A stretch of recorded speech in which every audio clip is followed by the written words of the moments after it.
ចង់កាហ្វេម៉ូកាផតឲ្យមានគ្រីមម៉ាដូចវីដេអូនេះបងប្អូនអាចតាមដានជាមួយខ្ញុំទាំងអស់គ្នាខ្ញុំនឹងប្រាប់តិចមួយចំនួនដើម្បីបងប្អូនអាចយកទៅឆុងញ៉ាំក៏បានបងប្អូនឆុងលក់ក៏បានផងដែរបងប្អូនតើតើលើការឆុងកំសៀវម៉ូកាផតនេះផងដែរយើងត្រូវការគ្រាប់កាហ្វេថ្មីអញ្ចឹងអ្វីដែលកាន់តែពិសេសបងប្អូនយើងត្រូវការកិនភ្លាមតែម្ដងណាហើយរាល់ពេលដែលយើងកិនហ្នឹងបងប្អូនកុំកិនម៉ត់ជ្រុល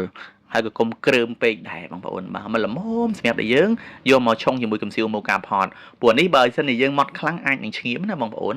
នកិនជាមួយ grinder យើងនេះមកបងប្អូនឃើញទេអូហូយពិសេសមែនតើបាទដល់ពេលយើងកិនរួចបងប្អូនយើងដោះកំសៀវម៉ូកាផតមកហើយយើងចាក់ទឹកក្តៅចូលឡើយនេះទឹកក្តៅយើងដាំពុះបងប្អូននៅពេលដែលបងប្អូនចាក់ទឹកក្តៅចូលធ្វើបែបណាឲ្យទៀបជាងវ៉ាល់ដែលខ្ញុំបានបង្ហាញនេះបងប្អូនព្រោះកាលណាដែលពុះទៅវាខ្ជុលទាំងចាំនឹងខ្លះដែរហើយបងប្អូនចាក់កាហ្វេយើងចូលធម្មតាមកបើសិនជាបងប្អូនត្រូវការថ្លឹងបងប្អូនថ្លឹងយក15ក្រាមណាតែបើបងប្អូនអត់មានចិញ្ចើថ្លឹងទេបងប្អូនដាក់ស្មានដូចខ្ញុំមកបងប្អូនយកមកពេញមាត់ហ្នឹងមកណាហើយសកត់តិចបានហើយកុំសកត់ខ្លាំងពេកហើយបន្តមកទៀតយើងដាក់ filter ពីលើមួយសន្លឹកមកដើម្បី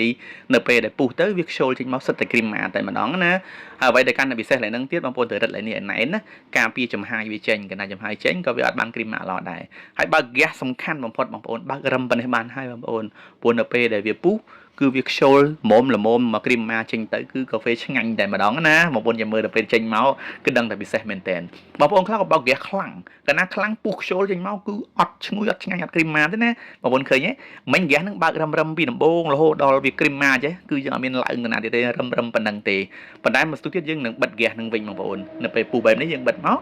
បងឃើញអូហូយពិសេសមែនតើហើយចាក់លាយជាមួយនឹងទឹកដោះគោយ៉ាងមកបងតាមចំណុចចិត្តដែលយើងចង់ឆុងញ៉ាំណាហើយបងប្អូនត្រូវការឈុតកាហ្វេនេះកុំភ្លេចតាក់ទង Telegram ខាងក្រោមតម្លៃមួយឈុត$29 free ដឹកទូទាំងប្រទេសផងដែរអរគុណច្រើន